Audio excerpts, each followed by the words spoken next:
ধৈর্য ধরে থাকল।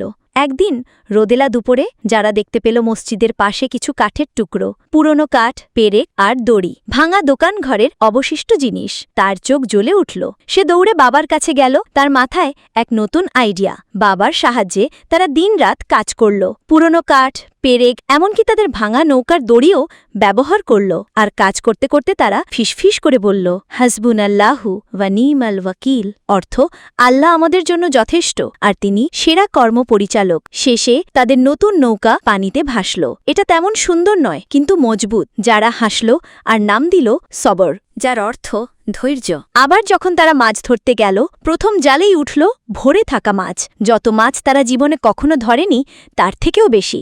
গ্রামের সবাই এসে সাহায্য করল মাছ নামাতে। যারা হাসিমুখে প্রতিবেশীদের সাথে মাছ ভাগ করে দিল। আল্লাহ আমাদের শুধু নৌকা বানাতে সাহায্য করেননি, তিনি আমাদের মনও গড়েছেন, সে বলল।